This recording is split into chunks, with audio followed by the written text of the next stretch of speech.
नमस्ते साथियों, मैं राजेश कुमार आपका स्वागत करता हूं और शब्द युग्म की इस कक्षा में आपको मैं लेकर चलता हूं उन शब्दों की ओर जो अब तक की हमारी पिछली कक्षाओं में नहीं आए हैं। तो चलिए इन शब्दों के ऊपर हम चर्चा करते हैं आगे से आगे। लगातार आप इस वीडियो को देखते जाएंगे और कक्षा हमेशा पूरी देखें।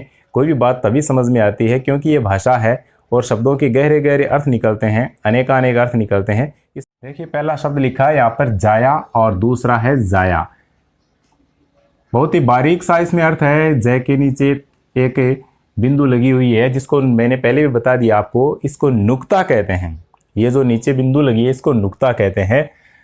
तो इससे अर्थ में परिवर्तन हो रहा है विद्यार्थियों। जाया, जाया का अर्थ होता है पत्नी और ये लिखा है जाया जिसके नीचे बिंदु है। इसका उच्चारण आप सुनने की कोशिश करना, इसके उच्चारण में फर्क है। इसको बोलेंगे जाया। जय में कंपन है, बिखराव है, तो जाया। जाया का अर्थ होता है व्यर्थ। देखिए जाया पत्नी और जाया व्यर्थ। इसका हम वाक्य में प्रयोग करते हैं कि स्त्री घर की क्या है,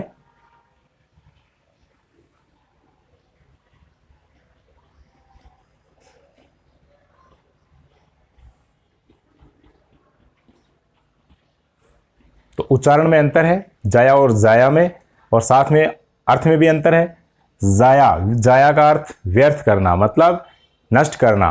कहते हैं बार बार कई बार कि क्यों समय जाया कर रहे हो, क्यों यह कीमती पल जाया कर रहे हो, मतलब व्यर्थ कर रहे हो। तो हम समय बर्बाद करते हैं कहीं व्यसनों में, तो लोग कह देते हैं कि समय जाया कर रहा है, मतलब समय व्यर्थ ही नष्ट कर रहा है। तो इसका अर्थ व्यर्थ या नष्ट होता है। तो ये इनका अर्थ थोड़ा सा आंशिक अंतर है इसमें। और ये देखिए तन, तनु, तनु शब्द के रूप में आंशिक अंतर है लेकिन शब्द के अर्थों में पूरा पूरा अंतर है। तन का अर्थ होता है शरीर और तनु यानी दुबला पतला, जबकि तनु का अर्थ होता है पुत्र। पुत्र या इसका एक अर्थ और भी होता है देह। इसका अर्थ देह भी निकलता है कहीं कहीं। इस तनु का अर्थ भी जैसे तन का निकलता है वैसे, लेकिन यदि शब्द युग्म बना करके इसका पूछा जाता है तन और तनु का या इस छोटे तनु और बड़े तनु का, तो विद्यार्थियों वहां इसका अर्थ देह न देकर के वह क्या देगा, पुत्र देगा, जिसे हमें सही करना होगा। आगे बढ़ें तो आगे बढ़ते हुए देखते हैं हम त्रिषित और त्रसित। त्रिषित का अर्थ होता है प्यासा, क्योंकि त्रिषा, त्रिषा का अर्थ होता है प्यास और इसी से बना है प्रत्यय लग करके यह शब्द त्रिषित। तो त्रिषित का अर्थ हो गया प्यासा। और एक है त्रसित। त्रसित, त्रसित का अर्थ होता है भयभीत, त्रास, त्रास यानी भय, संकट। तो त्रसित यानी भयभीत। ये प्रत्यय युक्त शब्द हैं दोनों, त्रिषा और त्रास से बने हुए हैं। अर्थ में अंतर है, से का फर्क है, यहाँ री और यहाँ रे का फर्क है। तमचर और तमचूर शब्द युग्म है। तमचर का अर्थ होता है उल्लू और तमचूर का अर्थ होता है मुर्गा। तम का अर्थ होता है अंधेरा। तम यानी अंधकार और तमा यानी रात्रि। तो तम का अर्थ होता है अंधकार, तो तमचर, तम में चरने वाला, मतलब इस अंधेरे में विचरण करने वाला कौन हो गया, उल्लू। उल्लू अंधेरे में विचरण करता है। और तमचूर, तम को चूर चूर कर देने वाला, मतलब अंधेरे को मिटाने की सूचना देने वाला, सबसे पहले सुबह सवेरे भोर में बांग देने वाला मुर्गा होता है, तो उसको तमचूर कहा जाता है। ये तमचर और ये तमचूर, ये उल्लू और ये मुर्गा। आशा करता हूँ कि ये सारे अर्थ आपके अच्छे से समझ में आते जा रहे होंगे। इनको समझना ज़रूरी है, इसीलिए मैंने ये पहले लिख करके और फिर बाद में समझाने का निर्णय लिया है। और ऐसे एक वीडियो में मैं 2-3 बार पूरे शब्द हैं दोबारा लिख करके उनके अर्थ, दूसरे लिख करके उनके अर्थ बताता जा रहा हूं। तो आप कहीं ये न समझे एक बार वीडियो ओपन करते ही आप सोचें कि एक बार जो लिखे हुए हैं वे ही शब्द हैं, वे ही नहीं है, बल्कि बार बार इसको पूरा देखेंगे तो आपको एक वीडियो में 2-3 बार नए नए शब्द पूरे बोर्ड पर नजर आएंगे। तो देखते रहिए। तुला और तुला। तुला आसान है, तराजू इसका अर्थ होता है जिससे हम तोलते हैं, वह तुला इसमें मात्रा छोटी है। और तुला, तुला का अर्थ होता है विद्यार्थियों कपास। ऐसे ही देखते हैं थाती और थाती। थाती यानी धरोहर और थाती यानी स्थिरता। मात्राओं का फर्क है तो अर्थ का भी फर्क होना वाजिब है। दंश और दस। दंश, ये देखिए दंश और दंश, इसमें शय है क्या, तालव्य, और इसमें कौन सा है, दंते। इस तालव्य शय वाले का अर्थ हो जाएगा चुभन, दंश। मन में ये दंश है मतलब चुभन है। और दंश, इसका अर्थ हो गया विद्यार्थियों डंक। इधर आते हैं तो द है, दा है, दे है। देखिए सुविधा के लिए मैंने कहीं दो तो कहीं तीन तीन चार चार शब्द भी लिए हैं जो समोच्चरित प्रतीत होते हैं, जिनके उच्चारण में लगभग समानता नजर आती है। तो उन शब्दों को एक जगह करके अर्थ जानने की सुविधा की दृष्टि से एक अच्छा संग्रह मैंने आपके सामने पेश किया है, देखते जाएं। दह का अर्थ होता है बड़ा तालाब, दाह का अर्थ होता है जलन, मन की जलन, दाह है। और वैसे भी दाह का अर्थ जलन ही होता है बाहरी किसी वस्तु के लिए भी। और देह, देह यानी शरीर, ये आसान है। यहाँ ये दोनों शब्द हैं, ये काफ़ी महत्वपूर्ण है, दह है और दाह है। दह यानी बड़ा तालाब और दाह का अर्थ होता है विद्यार्थियों जलन। दशन दांत होता है तो दसन, दसन यानी नाश या क्षय, नाश या क्षय, दसन का अर्थ होता है। अब ये देखिए, ये जो युग्म शब्द हैं तीन, इनमें पहला है द्वीप, जिसमें मात्रा है छोटी, ह्रस्व मात्रा है। इसका अर्थ होता है द्वीप यानी हाथी और द्वीप यानी टापू। स्कूली परीक्षाओं में या एनसीईआरटी की परीक्षाओं में ये काफ़ी बार आते रहे हैं ये शब्द, तो ये कंपटीशन में भी महत्व रखते हैं, क्योंकि ज़्यादातर वे शब्द जो एनसीईआरटी की हमारी पाठ्य पुस्तकों में है, उन्हीं का आगमन हमारी परीक्षाओं में भी होना है, तो इन पर हमें विशेष गौर करते जाना है।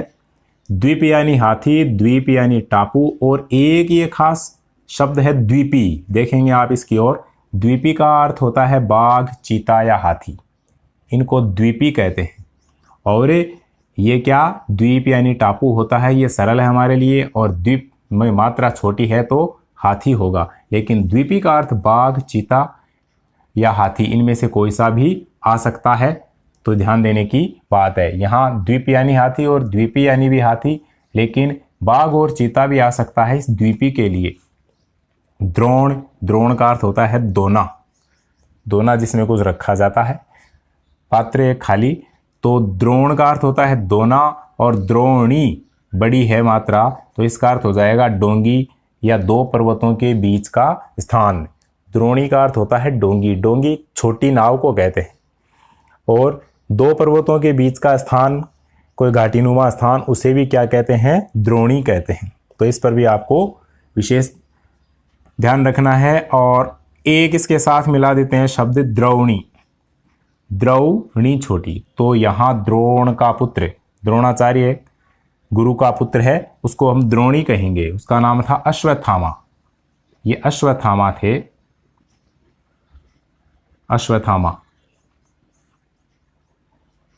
ये द्रोण ऋषि, द्रोणाचार्य के पुत्र थे, जिनको द्रोणी कहा जाता है। यहाँ दो मात्रा हो गई, द्रोणी।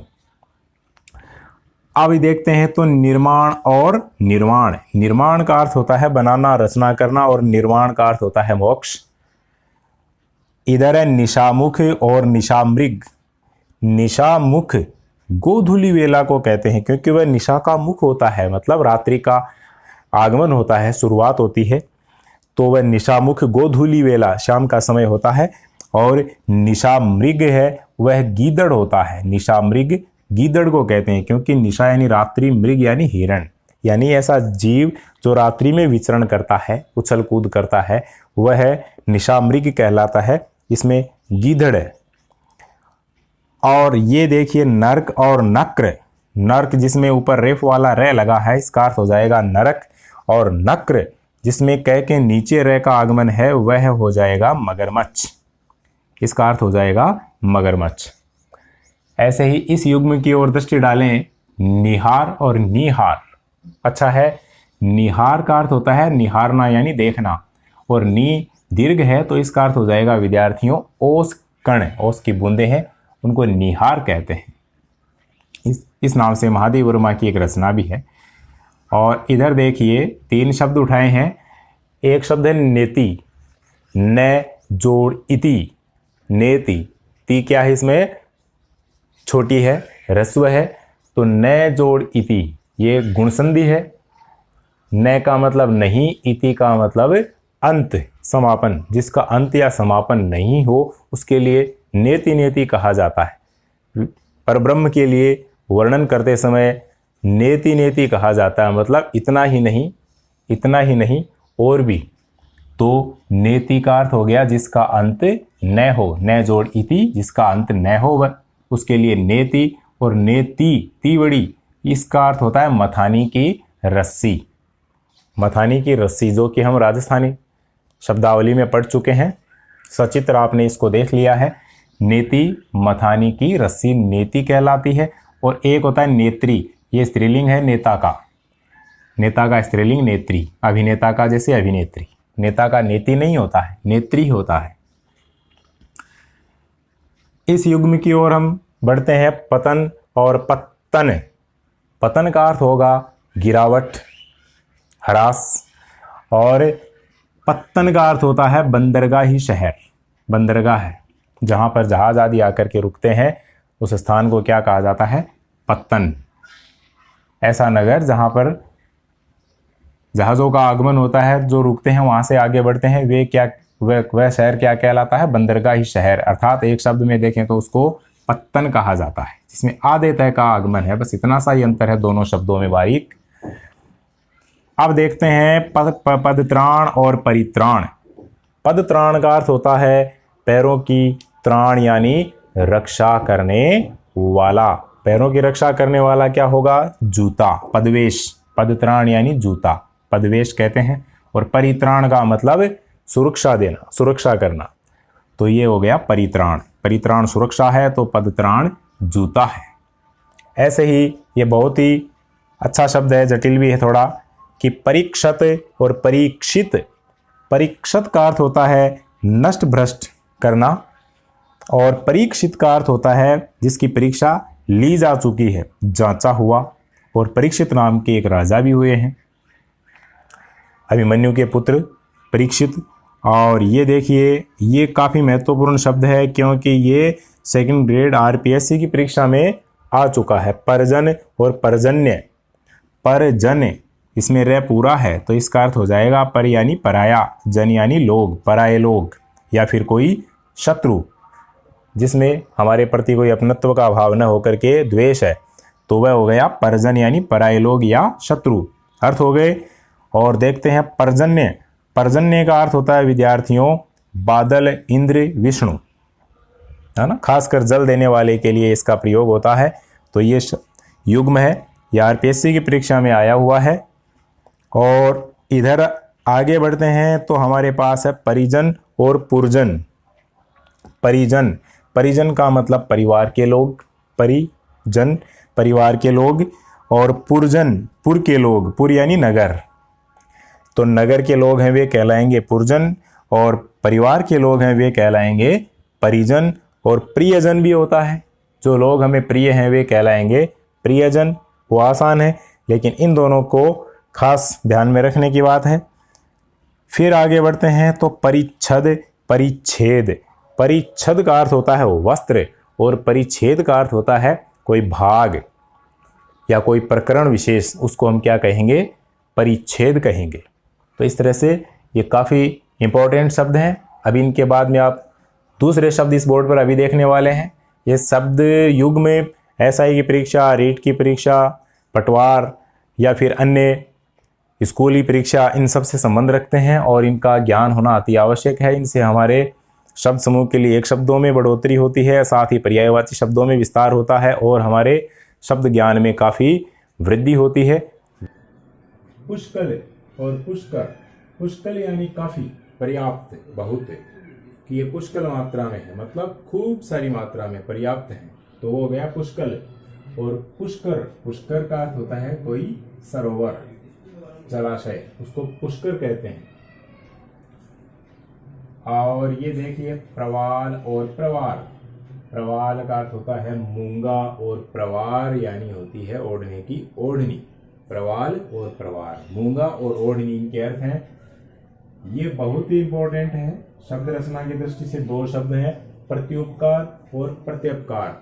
ये दोनों यन संधि के हैं। प्रतिजोड़ उपकार, प्रतिजोड़ उपकार और प्रतिजोड़ अपकार। एक बनता है प्रतिजोड़ उपकार मतलब प्रत्युपकार, यानी उपकार के बदले में कोई उपकार करे तो वह हो जाता है प्रत्युपकार। एक आदमी किसी का भला करता है, सामने वाला उसका भले के बदले में फिर भला करता है तो वह हो गया प्रत्युपकार।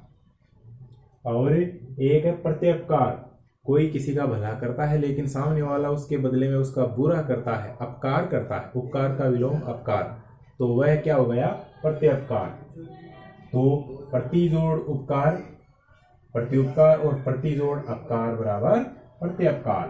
दोनों में प्रति उपसर्ग है, एक में शब्द है वो उपकार है और एक में शब्द है वो अपकार है। इसकी ओर आपको ध्यान देना है। प्रतीप और प्रदीप, प्रतीप यानी होता है उल्टा, विपरीत। प्रतीप एक अलंकार भी होता है, वो हम अलंकारों में पढ़ेंगे। प्रतीप यानी उल्टा और प्रदीप का अर्थ होता है दीपक। प्रभीत और प्रमीत, प्रभीत का अर्थ होता है भीत यानी होता है डर, और प्रभीत का अर्थ हो गया विशेष रूप से खासकर क्या, जो डरा हुआ। और प्रमीत, प्रमीत यानी मरा हुआ। अब है प्रभृत, परभृत और परभृत। एक में परभृत में क्या है, हलंत है और एक में हलंत नहीं है। इतना सा ही आंशिक अंतर है इन दोनों में शब्दों में। तो परभृत का अर्थ होता है विद्यार्थियों कौवा, और परभृत यानी कोयल। जिसमें हलंत है उसका अर्थ हो गया कौवा, और जिसमें हलंत नहीं है वह हो गई अपनी कोकिल, कोयल। प्रमाद और प्रवाद, प्रमाद आलस्य की स्थिति है और प्रवाद यानी जनश्रुति है, लोगों से सुनी हुई बातें। वह क्या हो गया प्रवाद, और प्रमाद यानी आलस्य। ऐसे ही देखिए इसमें भी थोड़ा सा ही अंतर है। ऐसे शब्द हैं वो हमें क्या है परीक्षा में ज्यादा अव्यवस्थित कर देते हैं, अस्थिर कर देते हैं कि लुंच और लुंज, एक में लू छोटा है दूसरे में भी लू छोटा है, लेकिन अंत में इसमें च और इसमें जय, च और जय का फर्क है। लुंज का अर्थ होता है नोचना और लुंज का अर्थ होता है लूला लंगड़ा। ये अंतर हो गया इसमें। ये वेरी वेरी इंपॉर्टेंट की श्रेणी में ये शब्द है बदन और वदन। बदन यानी शरीर फारसी में, और वदन का अर्थ होता है विद्यार्थियों मुख। हम चाहे जैसे प्रयोग कर देते हैं, है ना, कुछ भी बोल देते हैं, वह नहीं होना चाहिए, वह की जगह वह और वह की जगह वह। तो बदन बोले तो बदन किसके लिए आएगा, पूरे शरीर के लिए आएगा, जबकि वदन शरीर का एक हिस्सा अर्थात मुख के लिए आएगा। तो ये फर्क है दोनों में, बदन और वदन में। इधर देखें तो मेघ, मेध, मेधा और मेध। मेघ यानी जानते हैं आप बादल, तो मेध का अर्थ होता है यज्ञ। अश्वमेध, अश्वमेध है होता है वहां पर, मेघ नहीं होता है। कई विद्यार्थी हैं वो शुरू से ही बचपन से यही पढ़ने लग जाते हैं कि अश्वमेघ, जबकि घ नहीं होता उसमें, क्या होता है ध होता है, धनुष। तो मेध, मेध का मतलब यज्ञ। अश्वमेध यानी ऐसा यज्ञ जिसमें घोड़ा छोड़ा जाता था, तो मेध यज्ञ। और मेधा, आ की मात्रा लगते ही इसका अर्थ बदल रहा है। मेधा का मतलब बुद्धि, तीव्र मेधा वाला मतलब तीव्र बुद्धि वाला। और मेद का अर्थ होता है चर्बी, जो शरीर में बढ़ जाती है वो मेद चर्बी होती है। अब देखते हैं माणिक्य, माणिक्या। माणिक्य रत्न है तो माणिक्या अर्थ छिपकली का है। माणिक्या मतलब छिपकली।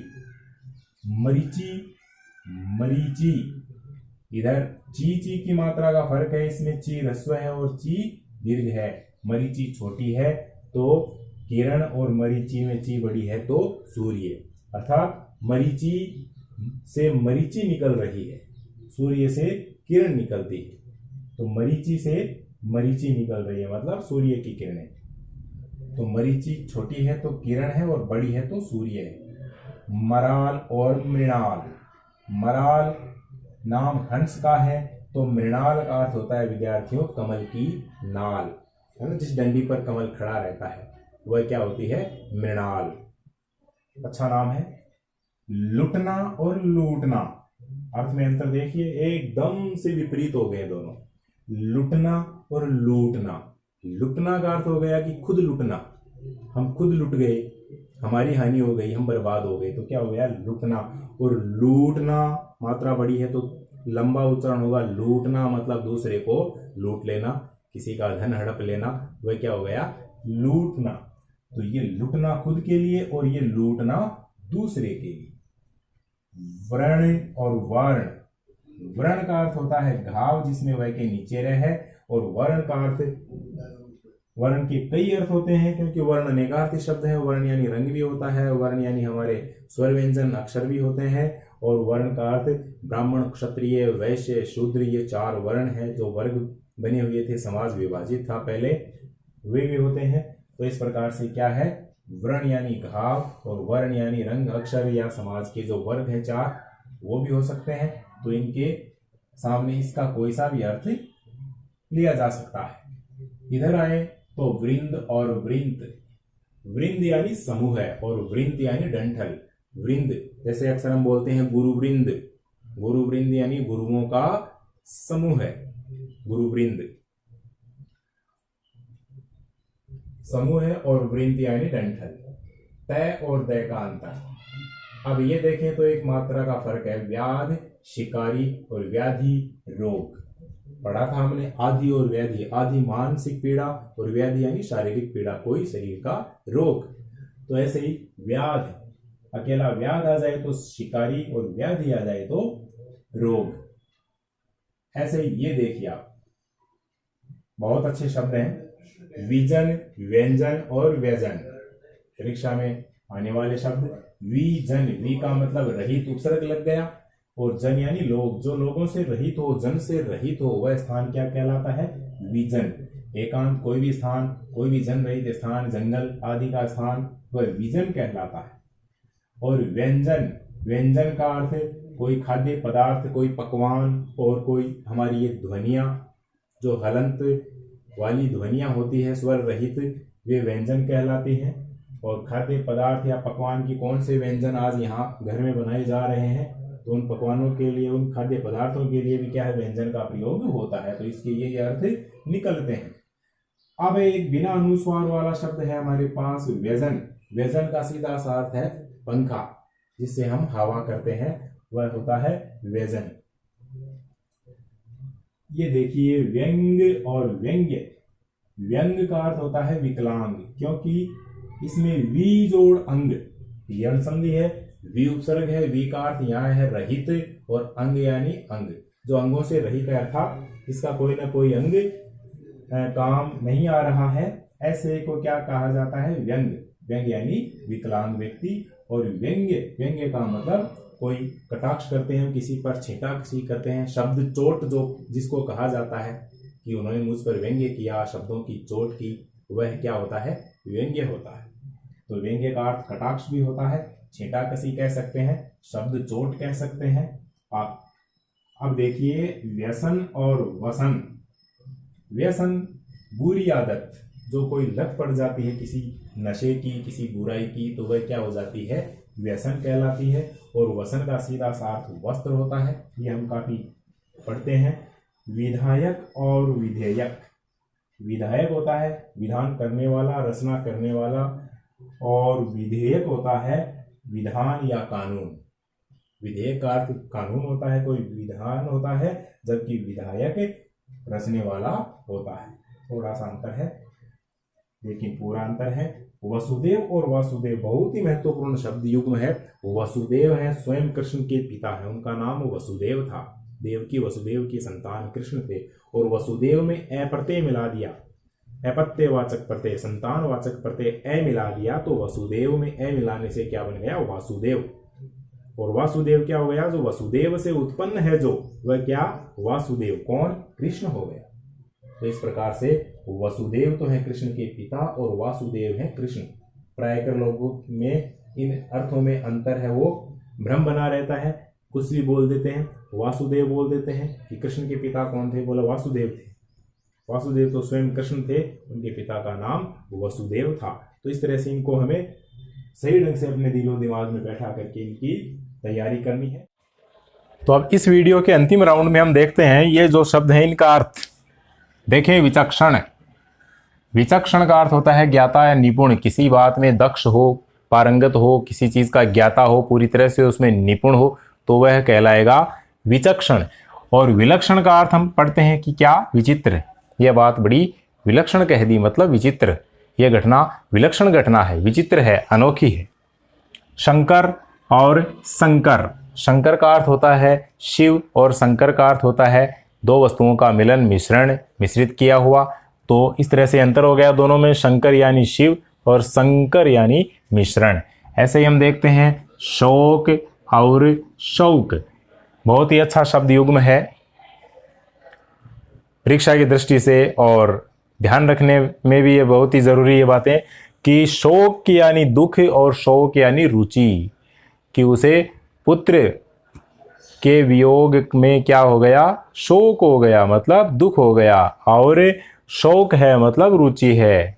इस बालक को खेलने का शौक है, मतलब खेल की रुचि है। इधर देखें, बहुत ही अच्छे शब्द युग्म है दोनों ही।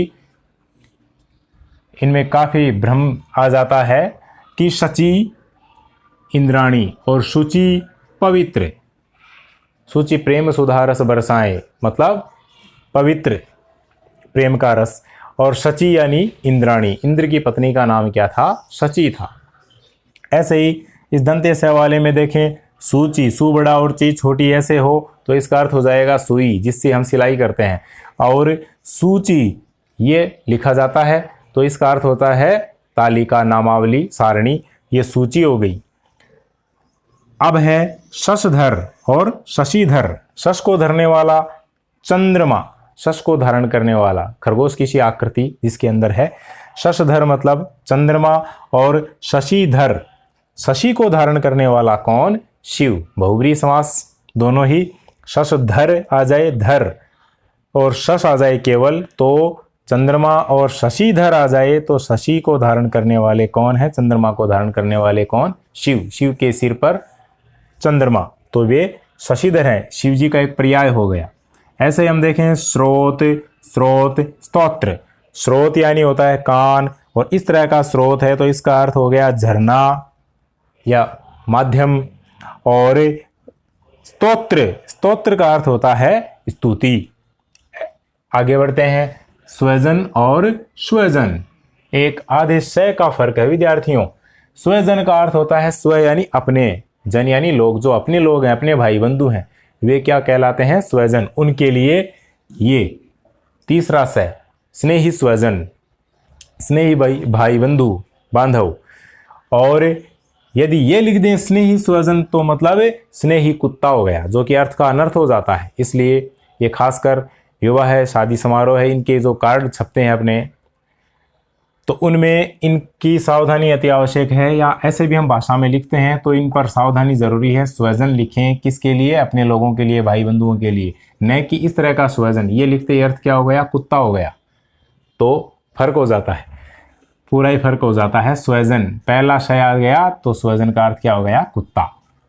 ऐसे ये देखें सीता, मात्रा छोटी और मात्रा बड़ी। हम क्या है, छोटी बड़ी मात्रा का ध्यान कम देते हैं और चलत में कुछ भी लिख देते हैं, कुछ भी लिख देते हैं, तो पढ़ने वाला विद्वान कोई साथी है तो वह उसका अर्थ है सही निकालता है, तो वहाँ हम व्यंग्य के पात्र बन जाते हैं। तो ध्यान दीजिए कि सीता, सीता का अर्थ होता है मिश्री, खाने की, और सीता का मतलब राम की पत्नी, जनक की पुत्री जानकी, सीता। तो इसमें सी बड़ी और इसमें सी छोटी। ऐसे ही इधर ध्यान दें, सुधी, सुध, सुधी। बहुत अच्छा शब्द युग्म बनता है। कोई से भी दो शब्द उठा करके युग्म शब्द बना करके परीक्षा में अर्थ पूछा जा सकता है। तो ध्यान देंगे कि सुधी, सुधी आई मतलब याद आई, सुध मतलब चेतना, सुधी आए सुध जाए, सुधी आए सुध जाए। वियोग में यही दशा होती है कि जब प्रेमी की सुधी आती है तो सुध चली जाती है, मतलब याद आती है तो चेतना चली जाती है, होश हवास गायब हो जाते हैं। और ये शब्द है सुधी, इसका अर्थ होता है बुद्धिमान, ज्ञानी। तो सुधी छोटी है, याद, सुध, चेतना, सुधी, बुद्धिमान। ऐसे ही ये शब्द भी अति महत्वपूर्ण की श्रेणी में आने वाला शब्द है सीसा और शीशा। उच्चारण आप सुन रहे होंगे, कुछ विद्यार्थी तो ईयरफोन लगाकर सुनते हैं तो उनको और भी ज़्यादा शुद्ध सुनता है। सीसा, शीशा, सीसा दंते स है, इसका अर्थ होता है एक धातु, जैसे सीसा, जस्ता, ये धातुएं हैं। ये क्या है, इनमें ये सीसा आता है। और शीशा जिसको हम बोलते हैं वो हमारा दर्पण है, आईना है, जिसमें प्रतिबिंब दिखाई देता है, उसके लिए इस शब्द का प्रयोग। और वो जो धातु है जस्ता, शीशा, उसके लिए इस शीशे का प्रयोग। स्तन और स्तन्य, स्तन का अर्थ होता है उरोज, स्तन यानी उरोज, थन। और स्तन्य, स्तन्य मतलब जो स्तन से मिलता है निकल करके, वह क्या होता है, दूध, उसको स्तन्य कहते हैं। स्तन यानी उरोज और स्तन्य यानी, स्तन्य का मतलब स्तन से जो प्राप्त होता है वह क्या हो गया, स्तन्य। माँ शिशु को स्तनपान करा रही है, अशुद्ध वाक्य है। माँ शिशु को स्तन्यपान करा रही है, स्तन्य का मतलब दूध, दूध का पान करा रही है, अर्थात दूध पिला रही है। ऐसे इस पर हम ध्यान दें। शती और सती, शती पहला है, शती का मतलब 100 का समूह है, जैसे शताब्दी, तो शत जोड़ अब्दी, 100 वर्षों का समूह है। शतक कोई भी हो तो उसके लिए शती, कि इस शती में तो 100 वर्ष या 100 वस्तुएं, कुछ भी हो, 100 हो, संख्या 100 का समूह क्या कहलाता है, शती। और तीसरा आ जाए सती, जो सत्य का पालन करे, सत्य के मार्ग पर चले, धर्म का पालन करे, वह क्या है, सती होती है। मतलब पतिव्रता स्त्री के लिए खास कर आता है सती। और शती का मतलब 100 का समूह है। इधर ध्यान दीजिए विद्यार्थियों, हरि यानी विष्णु, हरि बड़ी आ जाए तो हरण की, और हरि यानी शिव, ये अनेकार्थी शब्द हैं, इनमें एक से अधिक अर्थ छुपे हुए हैं। देखो, हरि यानी विष्णु भी होता है, हरि यानी बंदर भी होता है, हरि यानी बंदर भी होता है, और हरि का अर्थ शेर भी होता है। तो हरि के अनेक अर्थ हैं। हरि बोले हरि ही सुनी, हरि आए हरि पास, एके हरि हरि में गए वे हरि भय उदास, यमक अलंकार में पढ़ेंगे हम। हरि के काफ़ी अर्थ होते हैं। तो विष्णु, बंदर, इस तरह से हरि के खास अर्थ हैं। और हरि है री बड़ी, हरि का मतलब एक तो क्रिया हो गई कि रावण ने राम की त्रिया हरि, रावण ने राम की पत्नी का हरण किया, हरि मतलब हरण कर ली। और एक हरि का अर्थ होता है हरे रंग की, हरे रंग की, जैसे हरी पत्तियाँ, तो हरे रंग की हो गया। इसी हरि का अर्थ ये भी हो जाता है। और हर, हर का मतलब शिव, और हर का मतलब हरना भी होता है। तो इस तरह से इन शब्दों के ये अर्थ हैं। अर्थ पर हमें ध्यान देना है। सबल और शबल, देखिए सबल का अर्थ होता है बल सहित, जो शक्तिशाली है, बलवान है, उसको हम क्या कहेंगे, सबल कहेंगे। दूसरी तरफ शबल, शबल का अर्थ होता है रंग बिरंगा, जिसमें पहला तालव्य श है, वहाँ इस शबल का अर्थ हो जाएगा विद्यार्थियों रंग बिरंगा। आशा करता हूँ आपकी अच्छे से समझ में आ रही होगी ये बातें, आप इनको समझते जाइए। कमेंट बॉक्स में भी अपने प्रतिक्रियाएं लिखते रहिए, लाइक करते रहिए और साथियों में शेयर करते रहिए। हम आगे से आगे व्याकरण के अनेक बिंदुओं पर चर्चा करते हुए आगे बढ़ाएंगे बात को।